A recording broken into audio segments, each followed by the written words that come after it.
Hey guys, Jeremy from Retro Game Van here with another sales and trades video. It's going to be another quick one today. We didn't have any trade-ins the last couple of days, Monday and Tuesday. I think I mentioned on last video that Friday we had a record sales day. We actually ended up beating that on Monday. We did better in sales. We sold several consoles. We also tried to do better at doing the upsell thing still. One gal on Monday, she bought 3 consoles and then asked her if she wanted to add any games to her order, and she ended up adding a dozen games or so. And since she had an N64 and a GameCube, she added some great games, so it was kind of funny. My wife was doing the messaging on Monday morning, setting up for her deliveries because she was going to go do the deliveries, and the gal said, make sure not to tell my boyfriend how much we're spending on all this. And so, when she got there, I think we had written on a sticky note the total and put it on one of the consoles or one of the games in the order. And so my wife had to oh, quick, let's grab the sticky note.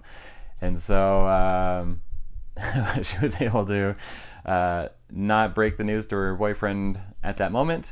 I don't know if they've talked about it since, but hopefully they're having a good time with those games and consoles. They had a lot of great stuff in their order, so that was good. Also, 2 of the 3 consoles that we sold yesterday, we were able to get people to add games to their order, which is great, and hopefully they're enjoying those games as well. I also just met some great people over the last few days. Yesterday we sold an NES to David Bueller. Many of you probably don't know who that is. But if for Atari fans out there, you may recognize some of his games. He was a game designer and developer for the Atari 8-bit systems. His first game, Typo Attack, was an educational game, fast-paced, helping kids learn how to keyboard. And he actually developed that when he was a junior in high school. So at 17 years old, he developed this game, and he actually won the Star Game Award from Atari, made $25,000 in prize money, which I'm sure in the early 1980s for a junior in high school, I'm sure $25,000 was amazing. And so he was pretty proud of the stuff that he had done, so we talked a few minutes about that. And he also had a couple other gems that he made for those systems. So it's kind of cool talking with him. Pretty cool guy. His wife was super nice as well. So hopefully they're having fun with their NES. And also met a lady that worked for Sculptured Soft. It's a Salt Lake City-based company. They used to be under Acclaim, and then it kind of got, it's still under Acclaim, but it got sucked into Iguana. But back in the day, in the Super Nintendo days, Sculptured Software was the company that developed the Super Star Wars trilogy on the Super Nintendo, and they also did the Super Nintendo ports for Doom and the first 3 Mortal Kombat games.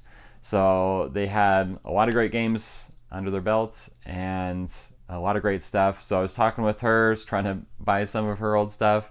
She had a lot of great Super Nintendo stuff from back in the day, but she wanted to hang on to it, which I cannot blame her for. That's amazing. As a collector and as a company that supports collectors, I could definitely support her decision to want to keep that stuff. Her husband said she had a lot of duplicates of games. I'm sure a lot of the games that they had developed, which might have been nice to be able to add to our collection as well. We're still trying to get the last games for the Super Star Wars series and for our own collection, so that would have been cool. But definitely can't blame her for that. But she was super nice, and she is super proud of working for the company and the things that they did, and they should be. They have a lot of great games there, and so that was pretty awesome talking with her as well. But that's pretty much it. Just wanted to check in, say things are growing, things are going well. We're still trying to push forward and try to think of new creative ways to market and grow the business. And so as we try new things, we'll let you know how it goes. But hope you guys are enjoying your collections, and we'll see you next time.